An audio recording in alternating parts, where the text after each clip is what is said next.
Et notre invité ce matin dans la grande interview CNews et Europe 1, c'est Franz-Olivier Gisbert. Bonjour et bienvenue. Mon cher Bonjour, confrère, Florence. auteur de la Voyage dans la France d'avant aux éditions Gallimard. Et la France est-elle un pays communiste aux éditions Plomb? La réponse est oui, la France est toujours un pays communiste. Ouais, Mais d'abord, tout le monde. parlons, mon cher Franz, des préoccupations des Français. La crise du pouvoir d'achat étrangle nos concitoyens. Les prix du carburant sont toujours assez hauts.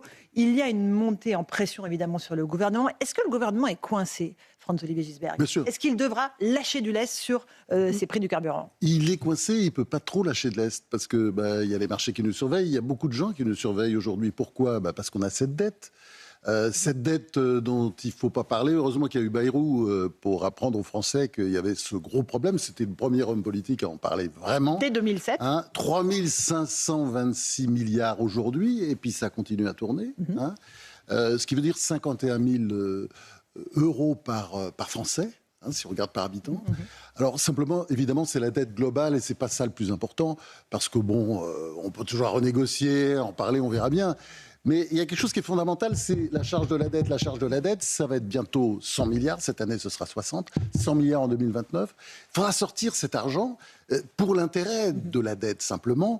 Et si on arrête, évidemment, le ciel nous tombe sur la tête. Et c'est la situation dans laquelle nous sommes aujourd'hui. Donc, on a un gouvernement qui est tenu, qui a pas de marge de manœuvre. Mais qui est coincé aussi, parce que les Français n'en peuvent plus.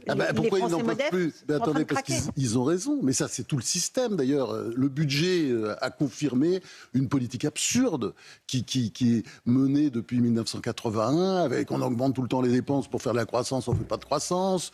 On augmente les prélèvements obligatoires sans arrêt, qui aussi freinent la croissance. Enfin, ce sont des budgets anti-croissance les uns après les autres. C'était vrai depuis 2017, mais c'était vrai avant aussi. Ça a commencé depuis longtemps.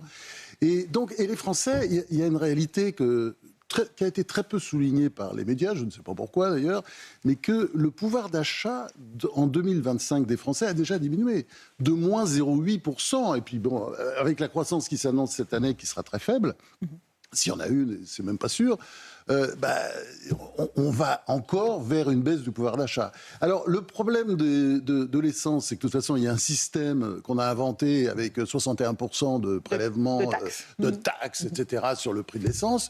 Donc, évidemment, plus l'essence augmente, plus le fric rentre dans les caisses. Donc, oui, mais il y a la colère sociale. On n'est pas loin quand même peut-être d'une colère comme type gilet jaune, où le prix du carburant était bien plus bas pourtant. Vous avez raison, mais là, le problème, c'est... le pouvoir... Le gouvernement, il est là pour protéger. Ça, c'est sûr, c'est un mot qu'ils emploient tout le temps. On est là pour protéger. L'État nounou. Oui, mais c'est vrai, c'est sa fonction, la protection. Et donc, là-dessus, il doit aider. Mais quand on a cette politique ultra dépensière depuis des années, ça marche pas. On n'a plus d'argent. Et c'est ça le problème. Et le pauvre Le Cornu, je ne sais pas trop ce qu'il peut faire, d'ailleurs, en dehors d'essayer de... C'est une politique de bout de ficelle. D'accord, des petites rustines ici ou là pour permettre aux Français de tenir. On va voir, évidemment. Il doit annoncer de nouvelles aides cette semaine. Il y a une partie des Français, d'abord ceux qu'on appelait jadis les gilets jaunes, qui sont là, qui peuvent revenir, qui font des kilomètres et des kilomètres pour aller travailler. Et puis les agriculteurs aussi, qui consomment... Ils manifestent aujourd'hui. Oui, c'est normal, parce qu'ils morflent déjà énormément. Et tout ça, c'est tout un système, vous voyez. Eux, particulièrement, ce n'était pas dans le sujet, mais c'est vrai que c'est aussi... tout ce qui pèse sur eux, il n'y a pas seulement tout ça, il y a aussi les normes. La bureaucratie. La paperasse. On a inventé une société où tout le monde remplit des papiers. Vous avez les pauvres médecins, ils sont... je ne parle pas des paysans avec sans arrêt des contrôles, donc il faut montrer ceci, il faut montrer cela, patte blanche, avec 400 000 normes, il paraît que ça coûte 87 milliards, d'après certaines estimations, aux entreprises. Moins de normes. Franz-Olivier Gisbert, la France on dit toujours qu'on va arranger, qu'on va simplifier, mais il n'y a jamais rien. La France est-elle un pays communiste? Oui, disais-je, parce que Total Énergie, qui est notre champion français de carburant, à l'étranger notamment, est sous le feu des critiques. Et la France insoumise, désormais, demande la nationalisation de Total Énergie. Emmanuel Bompard, hier, sur nos antennes, jugé envisageable et même extrêmement rentable l'éventuelle nationalisation de Total Énergie. Ça va monter. Un jour, ils vont demander l'arrestation d'ailleurs des dirigeants, parce que c'est ce que j'appelle la criminalisation des bénéfices. C'est-à-dire que c'est pas bien de faire des bénéfices. On appelle ça tout de suite des super profits. Et puis voilà, c'est tout juste si on veut pas arrêter les auteurs de ces super profits. Mais c'est un système, là encore, complètement dingue. C'est-à-dire que nous, notre problème aujourd'hui en France, c'est de créer de la richesse. Parce que si on peut créer parce qu'on a un système qui redistribue, il n'y a pas d'argent, donc on emprunte pour payer les retraites, on emprunte pour payer les prestations sociales, parce que beaucoup de ces retraites sont déficitaires, chacun sait, et le gouvernement abonde, notamment certaines retraites de fonctionnaires. Donc, et tout ça nous enfonce. Vous voyez, donc, et le problème, c'est qu'on ne peut s'en sortir que d'une seule façon. Vous voyez, tous ces imbéciles, il ferait mieux d'écouter Philippe Aghion, prix Nobel d'économie l'an dernier, qui est d'ailleurs de gauche, ouvertement de gauche, et qui dit le problème, c'est la création de richesse. Vive Monsieur Aghion, et lui devrait être au pouvoir. Mais il cautionne la taxe Zuckman ou pas ? Évidemment que non. Évidemment que non. Pourquoi ? Parce que la taxe Zuckman, c'est une folie. C'était quelque chose, c'est une machine à faire fuir les entrepreneurs, puisque ça attaque directement leur outil de travail. Et puis, c'est une façon aussi pour l'État de rentrer dans leur outil de travail, parce que beaucoup d'entre eux n'ont pas forcément assez d'argent pour rembourser. Donc, ils fileront peut-être des parts de leurs entreprises. François-Olivier Gisbert, on est sur à l'État, non, vous vous rendez compte ? On va parler d'Emmanuel Macron dans un instant. Un tout petit mot de la sécurité, parce que les Français sont excédés par le problème de pouvoir d'achat, mais aussi par la montée de l'insécurité. Chaque victoire sportive, désormais, est ponctuée de violences, d'affrontements avec les forces de l'ordre. On se rappelle de ce qui s'est passé après le match PSG-Bayern en Ligue des Champions. 127 interpellations, 4 comparutions. Comment est-ce que vous voulez que les délinquants se réfrènent ? Non, mais c'est complètement absurde. Mais de toute façon, écoutez, ça résume... Macron, il a quelques qualités. Bon, il n'a pas des masses de qualités pour gouverner, pour présider, pour diriger un grand pays comme la France. Mais bon, il a quand même des qualités. Il reste qu'il a laissé filer l'endettement, c'est clair. C'est pas lui, c'est pas pour son petit plaisir personnel, mais il a laissé faire parce qu'il avait peur. Donc il a laissé. Donc l'État continue à s'endetter comme jamais. Bon, ensuite il a laissé filer l'immigration parce qu'il n'ose pas contrôler, parce qu'il y a et il laisse filer l'autorité. Donc voilà, tout ça, ça vient du sommet. C'est-à-dire, c'est pas. C'est très l'hésitation présidentielle qui fait qu'on arrive à cette situation-là. À la fois une sorte de déni, parce que quand il y a des problèmes, c'est un peu Alice au pays des merveilles. Emmanuel Macron, bien sûr, oui, voilà, il ne sait pas où il va, mais il pense que le chemin le mènera quelque part. Et voilà, il vit un petit peu au jour le jour, mais il n'y a pas, comment dire, c'est pas tenu. Comme une petite entreprise doit être tenue, c'est-à-dire, vous savez, mais c'est la phrase de Gaulle qui est géniale, qu'on trouve dans les mémoires de Jacques Foccart, qui était son collaborateur, chargé des affaires spéciales, et qui était gouverner, c'est être dur. De Gaulle était dur, mais bien sûr, et diriger même une PME, c'est être dur. Mais là, lui, il ne sait pas être dur. Donc, il ne sait pas dire non. Non, il ne sait pas dire non. Et puis il a peur, et voilà, c'est comme ça. Vous savez, le problème, c'est pour gouverner l'intelligence, mais je ne cesserai jamais de le répéter, c'est pas important. Ce qu'il faut, c'est du courage, de la volonté, mais il y a tellement de textes qui disent ça et qui l'expliquent, à commencer par des textes de Gaulle, mais c'est évident et c'est ça qui lui manque. C'est ça qui lui manque. Alors il a du courage, c'est vrai, avec Poutine, avec... quand c'est loin, quoi, vous voyez, avec Trump, etc. Mais dès que ce sont les Français... Alors, parlons d'Emmanuel Macron, et vous avez évoqué la question de l'immigration. Il y a quelque chose qui se joue avec la relation avec l'Algérie et Emmanuel Macron. Il veut restaurer un dialogue efficace avec Alger. Il fustige les postures de politique intérieure des derniers mois, qui ont, selon lui, causé beaucoup de tort aux deux pays. Il vise Bruno Retailleau, bien sûr. Mais bien sûr, mais tout ça est idiot, il faut dire les choses. Parce que comment on négocie avec un pays comme l'Algérie ? On négocie avec un bâton et une carotte, comme on négocie avec tout le monde.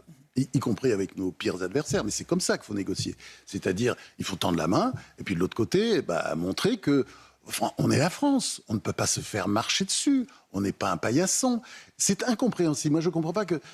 alors, soi-disant, c'était génial, Retailleau était parti, donc Christophe Glaise allait être libéré. Christophe Glaise, journaliste innocent, juste coupable d'aller voir des sportifs kabyles, c'était une histoire de dingue.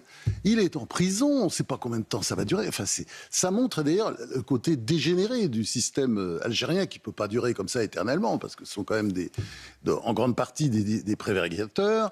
Il suffit d'aller voir certaines grandes rues de Paris, quand on voit tous ces beaux appartements, ça c'est l'argent du pétrole, quoi. Tout ça a été détourné.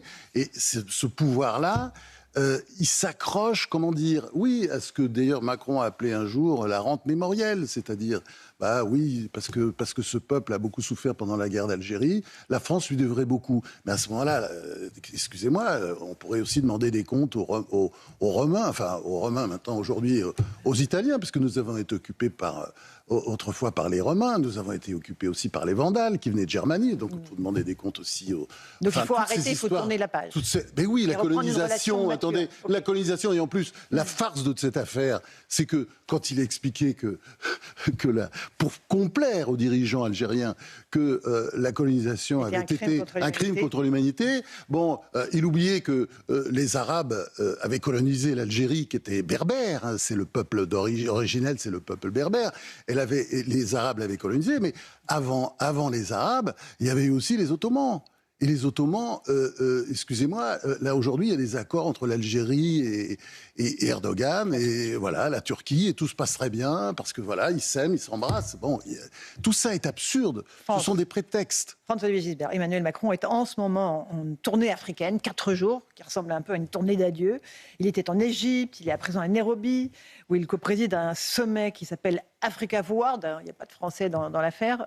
Et justement, alors, il a été très surprenant lorsqu'il a dit lors de l'inauguration du nouveau campus de l'université Léopold Sédar Senghor à Alexandrie que l'épicentre du français se trouve aujourd'hui dans le bassin du fleuve Congo et non sur les quais de Seine, car c'est là qu'il y a le plus de locuteurs. Dans la même phrase, il a rappelé que l'arabe est la deuxième langue la plus parlée en France. Qu'est-ce que vous en pensez? Qu'est-ce que ça dit de lui, en fait?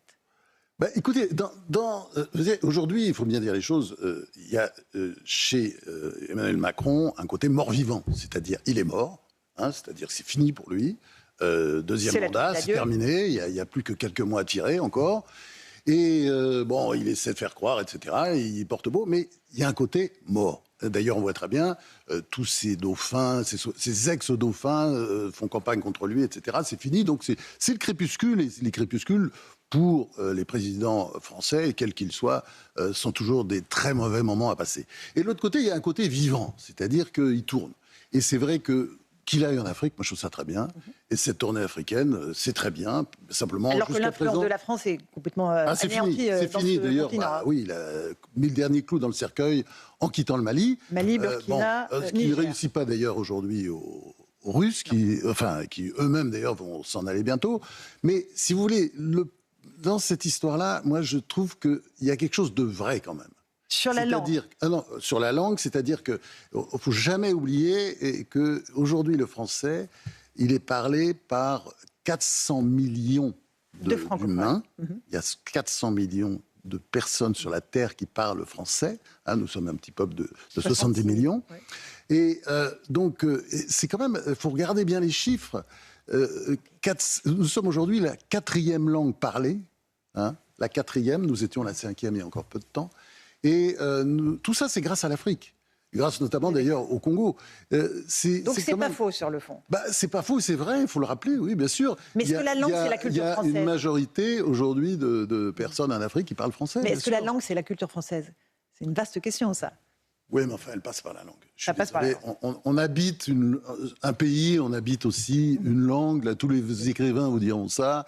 Et d'ailleurs, la preuve en est que, quand même, dans l'Afrique francophone, la culture française se développe quand même. Hein. Ça, c'est clair. Et quand Emmanuel Macron dit, François-Olivier Gisbert, que c'est l'arabe qui est la deuxième langue la plus parlée en France, qu'est-ce qu'il dit là? C'est une façon aussi mais c'est sa façon aussi de, comment dire, c'est le côté perturbateur, il aime bien comme ça. Bon, là, comme il disait quelque chose de fort sur la France, parce que c'est important, ça, nous sommes la deuxième langue la plus enseignée après l'anglais quand même, c'est quelque chose le français. Bon, mais là, il faut qu'il en mette un petit coup par-dessus. Bon, alors, parlons de... Il ne peut pas s'empêcher. Pendant que le président voyage... Hein, il y a un côté comme si... Il y avait petit côté comme ça... plus fort que lui. Oui, il aime bien piquer. C'est son petit côté scorpion. Moi, j'aimerais pas être la grenouille qui lui fait traverser le fleuve, parce que je pense qu'il adore piquer. Le président voyage, et pendant ce temps-là, la campagne semble avoir commencé en France. Jean-Luc Mélenchon a officialisé sa candidature dimanche dernier. Il est le mieux préparé à gauche. Pour vous, tout est au carré chez nous, a-t-il dit. Jean-Luc Mélenchon, meilleur candidat pour la gauche? Il est certainement le plus doué de la classe politique, on peut dire hélas, hein, mais bon, et c'est aussi clairement, enfin c'est objectif, c'est plus charismatique. Quand il fait un discours, ça s'écoute. Hein. C'est pas le cas d'absolument tout le monde. On est d'accord. Mais 70% des Français voient Jean-Luc Mélenchon comme un handicap pour la gauche. Oui, mais publié par la Tribune oui, mais ça va changer pendant la campagne. Vous allez voir, il va devenir tout mignon là. Mais c'est comme ça. Mais non, il n'était pas tout mignon jusqu'à présent. Vous allez voir, vous allez voir. Non, ça va être le petit sourire et puis ce sera le mouton et il fera peut-être comme d'habitude pas loin de 20%. Peut-être, c'est pas sûr. Hein. J'entends. Mais certains des membres de la France insoumise font effectivement beaucoup de bruit de leur côté. Je pense à Manuel Bompard qui a dit hier si le RN l'emporte, j'espère qu'il y aura des mobilisations populaires puissantes mais pas violentes. Il y a le maire de Saint-Denis, Bali Bagayoko, qui a appelé une insurrection populaire là, si jamais un président RN venait à être élu. Ça, c'est beaucoup plus intéressant parce que Bali Bagayoko, le maire de Saint-Denis, donc une des grandes villes françaises, deuxième ville de l'Île-de-France, hein, c'est une grande ville. Cet homme-là, il a des ambitions politiques depuis le début, ça se voit. Hein, je pense qu'il vise la succession. On a beaucoup dit Rima Hassan. Moi, je crois que c'est pas sérieux. Et je pense que Bali Bagayoko, il a pris une belle option. Et là, c'est clairement un discours robespierriste. C'est-à-dire, vous savez, le LFI, il y a deux lignes en même temps, mais qui se conjuguent. Un jour, c'est un parti démocratique. D'ailleurs, j'entendais hier Manuel Bompard sur vos antennes. C'était un discours démocratique. Et de l'autre côté, c'est aussi un parti révolutionnaire qui se revendique comme révolutionnaire. Il ne se cache pas là-dessus. Il est révolutionnaire. Donc, c'est les deux, ils mènent les deux stratégies. Et Bagayoko, lui, c'est la tradition robespierriste, c'est-à-dire la tradition de la violence politique. Il faut bien savoir ce que ça veut dire. D'ailleurs, c'est étrange parce que on retrouve dans ses propos, moi j'ai regardé, j'ai cherché dans les discours de Robespierre, que j'en connais beaucoup par cœur presque, vous me direz c'est des passions enfantines, mais lorsque le gouvernement viole les droits du peuple, l'insurrection, a dit Robespierre pendant la Terreur, est pour le peuple et pour chaque portion du peuple le plus sacré des droits et le plus indispensable des devoirs. C'est-à-dire, c'est l'insurrection. Et c'est pas des manifestations, c'est l'insurrection. Hein, c'est-à-dire contre les bien sûr. Et c'est ça le sujet, quoi. C'est-à-dire que vous avez une partie de la gauche française qui est prête à jouer le grand soir. Et c'est une réalité. Est-ce que l'affiche RN-LFI au second tour est inéluctable pour vous? On est à 1 an de la présidentielle, c'est trop tôt pour le dire? Est-ce que le bloc central peut jouer sa carte? Non, c'est toujours beaucoup trop tôt, mais je pense que c'est quand même... aujourd'hui c'est assez probable, mais ça peut changer. Ça peut changer parce que vous savez, les favoris mais ils ont tout intérêt à se avant... retrouver l'un face à l'autre.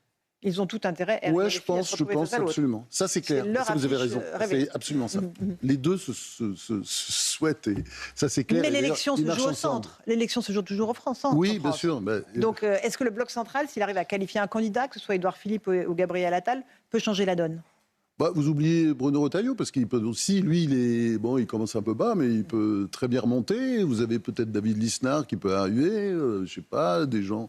On parle parfois de Robert Ménard, etc. Non, mais il y a des tas de gens qui peuvent encore se manifester, parce que, souvenez-vous, à la même période, avant l'élection présidentielle de 2012, vous vous souvenez, c'était, tout le monde disait Strauss-Kahn. Enfin, chaque fois, c'est bon, puis il y a toujours, pas forcément des empêchements type Strauss-Kahn, mais... Donc un candidat surprise pour vous pourrait émerger? Pas surprise, parce que non, vous savez, des présidentielles, il y en a quand même pas mal. Il y en a aussi du côté du Parti Socialiste. Hein, il y a François Hollande, il y a Raphaël Glucksmann, puis ils ont des maires aussi qui sont quand même...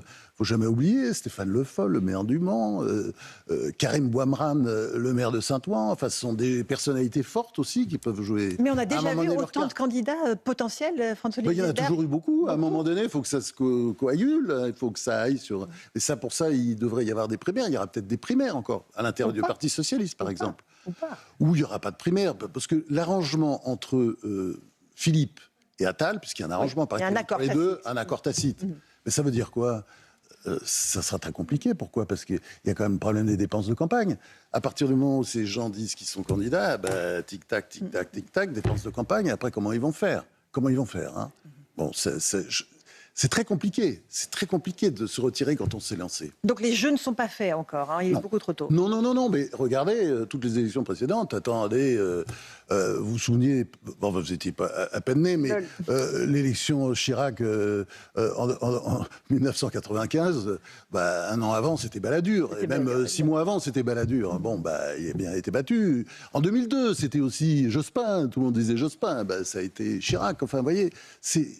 Non, vous savez, on commence à sentir les choses en général à l'automne, donc attendons l'automne. La 5e, en tout cas, oui, bien sûr. On n'est pas à l'abri de surprises. Merci Franz-Olivier Gisberg. Voyage dans la France d'avant, et la France est-elle un pays communiste? C'était un bonheur de vous entendre ce matin.